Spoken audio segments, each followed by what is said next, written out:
warahmatullahi wabarakatuh, Ibu. Waalaikumsalam. Selamat siang, Mbak Anggi. Selamat siang, Bu Eni. Terima kasih, Bu Eni. Saya sudah diperkenankan untuk mewawancarai Bu Eni pada siang hari ini. Sebelumnya, nanti saya mohon izin untuk mewawancarai Bu Eni. Nanti ada 8 pertanyaan yang harus Bu Eni jawab. Bu Eni bersedia untuk menjawab nanti pertanyaan-pertanyaannya. Siap, pokoknya siap membantu. Terima kasih Bu Eni. Mohon izin sebelumnya Bu Eni mohon izin untuk memperkenalkan diri terlebih dahulu. Oh, yeah. Assalamualaikum warahmatullahi wabarakatuh. Selamat siang, nama saya Heni Rismiati sebagai Kepala Sekolah di SD Negeri Koang Jetis, Bantul. Terima kasih Bu Eni. Bisa saya mulai? Monggo Mbak. Untuk pertanyaan yang pertama, selama ini bagaimana Ibu mengidentifikasi kasus-kasus yang merupakan dilema etika atau bujukan moral? Itu yang terjadi di SD Negeri. Berdasarkan kasus yang terjadi di sekolah selama ini, selama saya memegang jabatan kepala sekolah di sini, Mbak Anggi, itu memang kasus yang terjadi banyak yang menjurus ke dilema etika. Oh, gitu. Jadi kejadian-kejadian atau kasus-kasus yang terjadi ini setelah saya mengidentifikasi itu jalan yang saya tempuh adalah tipe yang saya lihat, Mbak, tipe kasus yang terjadi. Jadi tergantung tipe-tipe kasus yang ada itu terjadi di sini. Nah, untuk kemungkinan yang selama ini itu yang bujukan moral itu jarang sekali terjadi, Mbak. Jadi yang pernah terjadi di SD ini adalah yang dilema etika. Tapi itu saja jarang sekali. Karena kita tidak ingin ada kasus Untuk selanjutnya, Bu, selama ini bagaimana Ibu menjalankan pengambilan keputusan di sekolah Ibu, terutama untuk kasus-kasus di mana ada dua kepentingan yang sama-sama benar atau sama-sama mengandung nilai kebajikan? Nah, ini yang memang suatu kebijakan memang sulit saya menentukan, Mbak. Jadi perlu untuk menentukan atau memutuskan permasalahan seperti ini saya minta bantuan dari Bapak Ibu guru, misalnya bisa saya selesaikan sendiri, saya selesaikan secara intern. Tapi tetap masukan dari Bapak Ibu guru semua memang saya perlukan, jadi perlu kami musyawarahkan dengan Bapak Ibu guru. Jadi Ibu dengan cara berkolaborasi melalui musyawarah. Iya. Baik. Untuk selanjutnya, Bu, langkah-langkah atau prosedur seperti apa yang biasa Ibu lakukan selama ini? Itu di sini kan ada guru yang senior, ada guru yang junior, ada guru-guru yang baru toh, Mbak. Jadi permasalahan kasus yang saya hadapi yang terjadi di sekolah, saya tidak lepas dari minta masukan dari guru-guru yang senior dulu. Baru kita nanti kita musyawarahkan kepada guru-guru semua. Jadi tetap saya minta masukan-masukan biar saya bisa mempertimbangkan permasalahan untuk memutuskan itu. Betul sekali, Bu. Karena untuk pengambilan keputusan itu kita harus bermusyawarah dulu, Bu. Karena kita ada di suatu instansi atau lembaga yang terdiri dari bermacam-macam. Untuk selanjutnya, hal-hal apa yang selama ini Ibu anggap efektif dalam pengambilan keputusan pada kasus-kasus dilema etika tersebut? Yang paling penting kita koordinasi dan komunikasi. Itu yang paling pokok. Jadi komunikasi adalah jalan utama untuk memecahkan suatu masalah yang terjadi. Kalau kita diam, sama-sama diam, nggak kita ada koordinasi maupun komunikasi, nggak jalan, nanti nggak ada penyelesaian. Betul sekali, Bu. Selanjutnya, hal apa saja yang selama ini merupakan tantangan Ibu dalam pengambilan keputusan, terutama pada kasus-kasus dilema etika?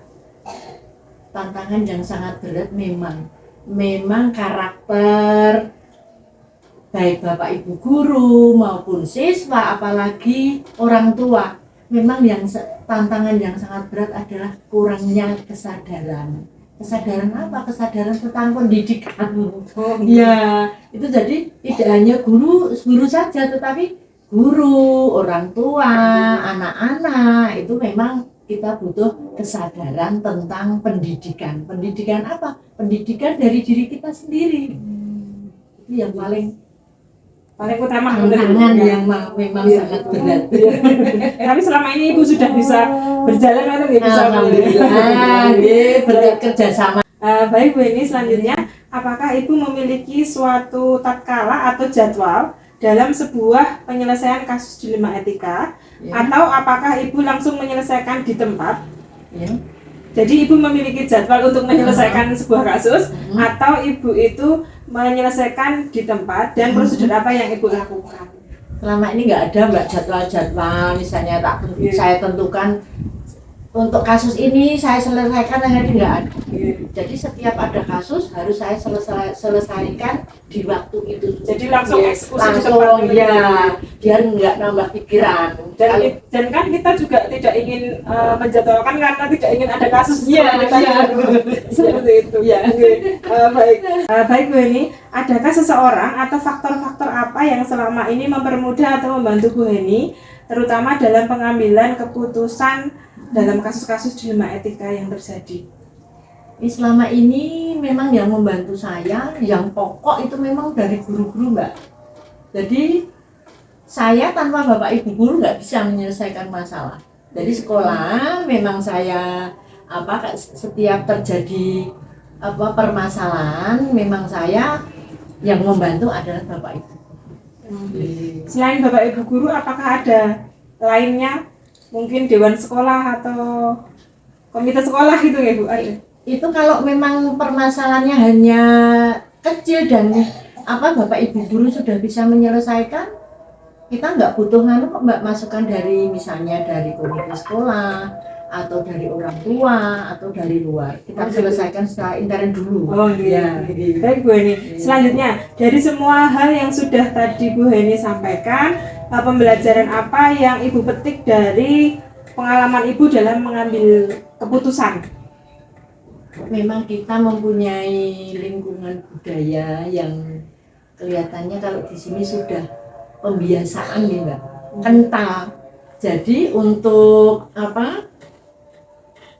lingkungan yang ada di sekolah itu memang menjadi pembelajaran bagi saya untuk menyelesaikan segala permasalahan. Terutama kita harus memperhatikan karakter satu guru dengan yang lain, karakter anak seperti apa. Itu memang pembelajaran bagi kami, harus memperhatikan satu dengan yang lain tentang karakter Bapak Ibu guru semua maupun anak-anak maupun pembiasaan yang sudah terlaksana di lingkungan sekolah di sini. Baik Bu Heni, banyak sekali informasi pengalaman praktek baik dari Bu Heni yang sudah saya temui. Terima kasih sekali Ibu sudah berbagi praktik baik kepada saya. Mudah-mudahan ini akan membuat pengalaman saya lebih dan lebih gitu kan. Sama-sama Mbak Anggi, mudah-mudahan untuk pengalaman ini dijadikan pembelajaran bagi jenengan. Mudah-mudahan bermanfaat. Amin. Sukses selalu. Terima kasih Bu Heni. Baik Bu Heni, karena sudah cukup pertanyaannya. Kemudian saya mengucapkan juga terima kasih kepada Bu Heni karena sudah bersedia dan sudah menjawab semua pertanyaan yang sudah saya berikan, sudah berbagi praktik baik kepada saya. Saya cukupkan. Terima kasih. Wassalamualaikum warahmatullahi wabarakatuh. Waalaikumsalam warahmatullahi wabarakatuh. Sama-sama ya Mbak. Assalamualaikum warahmatullahi wabarakatuh, Ibu Yudia. Waalaikumsalam Mbak Ani. Terima kasih Bu Judia sudah mengizinkan saya untuk silaturahmi di SD Negeri Ngasina dalam rangka pembuatan tugas mandiri saya sebagai calon guru penggerak angkatan 9 Kabupaten Bantul. Bu Yud kira-kira bersedia tidak untuk saya mewawancarai jenengan? Terima kasih Mbak Anggi. Justru ini merupakan sebuah penghargaan Mbak Anggi. Mbak Anggi sudah mempercayakan kepada saya untuk memberikan sedikit praktek baik ya Mbak Anggi ya. Semangat Mbak Anggi ya. Sebelumnya mohon izin untuk Bu Zudia berkenalan dulu kepada nanti yang melihat video ini. Perkenalkan, nama saya Ibu Zudia SPDSD yang untuk kali ini dipercaya oleh Mbak Anggi untuk memberikan sedikit praktek baik apa yang telah saya lakukan dalam mengambil berbagai kebijakan ya Pak. Baik, nantinya ada 8 pertanyaan yang akan saya ajukan kepada Bu Zudia. Baik Bu Zudia, bisa kita mulai? Ya, insya Allah nanti sebisa mungkin saya memberikan jawaban selama yang saya kerjakan selama ini. Terima kasih Bu. Untuk pertanyaan yang pertama, selama ini bagaimana Ibu mengidentifikasi kasus-kasus yang merupakan dilema etika atau bujukan moral? Oh ya, terkait dengan dilema etika moral dan bujukan moral itu tentu saja kami mendapatkan laporan-laporan dari Bapak Ibu Guru, kemudian kami rangkum, kemudian kami analisis sebagai data untuk mengidentifikasi berbagai kasus dilema. Begitu Mbak Anggi. Oke, baik. Selanjutnya Bu Zud, selama ini bagaimana Ibu menjalankan pengambilan keputusan di sekolah itu, terutama untuk kasus-kasus di mana ada dua kepentingan yang sama-sama benar atau sama-sama mengandung nilai kebajikan? Oh ya, tentu saja karena sekolah itu bukan milik saya sendiri, tentu saja kami akan berdiskusi dengan Bapak Ibu Guru, kemudian mengingat budaya-budaya yang ada di lingkungan SD sini. Tentu saja kami nanti mengambil pendapat-pendapat dari mereka, kemudian tentu saja jika ada kemungkinan kebermanfaatan yang lebih besar, tentu saja nanti kami akan mengambil kebijakan yang memungkinkan hasil akhir itu lebih bagus. Baik. Selanjutnya Bu, langkah-langkah atau prosedur seperti apa yang biasa Ibu lakukan selama ini? Kalau selama ini kita mengambil kebijakan-kebijakan untuk kepentingan sekolah, kepentingan peserta didik, tentu saja yang pertama kita identifikasi masalah. Kemudian setelah kita ketemu identifikasi yang ada masalah yang harus kita selesaikan, nanti kita kemudian berunding. Nah, setelah berunding, kami mempertemukan juga selain Bapak Ibu Guru, kita juga jika menyangkut si peserta didik, kemudian kita juga melibatkan orang tua untuk bermusyawarah. Jadi kita Ibu selama ini sudah melaksanakan musyawarah gitu ya Bu? Insya Allah sudah. Dengan guru, dengan dewan sekolah, tentunya komite gitu ya Bu, dan Bapak Ibu Guru yang ada di sini. Terutama peran orang tua itu tetap kita libatkan. Itu sudah bagus sekali Bu menurut saya. Selanjutnya Bu, hal-hal apa saja yang selama ini Ibu anggap efektif dalam pengambilan keputusan pada kasus-kasus dilema etika? Tentu saja nanti melalui berbagai pendapat dari Bapak Ibu Guru, mungkin dari masukan-masukan dari wali, tentu saja itu sangat bermanfaat untuk mengambil keputusan yang tentu saja itu akan bermanfaat bagi peserta didik terutamanya dan sekolah pada umumnya. Selanjutnya Bu, hal apa saja yang selama ini merupakan tantangan dalam pengambilan keputusan terutama pada kasus-kasus dilema etika? Gini Mbak Ali, kita kan ada kasus sebetulnya kita itu sudah mendapatkan yang terbaik menurut kami dan menurut Bapak Ibu Guru. Ternyata di sini ada juga wali yang kurang sadar sehingga mereka itu kurang menerima apa yang telah kita ambil. Jadi itu justru sebagai tantangan kami untuk menyadarkan beberapa pihak yang belum bisa menerima kebijakan yang saya ambil. Tapi itu tentu saja nggak masalah, karena itu setiap ada masalah, insya Allah pasti ada solusi. Betul sekali Bu. Selanjutnya, apakah Ibu memiliki sebuah tata cara atau jadwal tertentu dalam sebuah penyelesaian kasus dilema etika? Apakah Ibu langsung menyelesaikan di tempat atau memiliki sebuah jadwal untuk menyelesaikannya? Dan bagaimana bentuk atau prosedur yang Ibu lakukan? Terima kasih sekali Mbak Anggi, itu pertanyaan yang betul-betul sangat berkualitas menurut saya.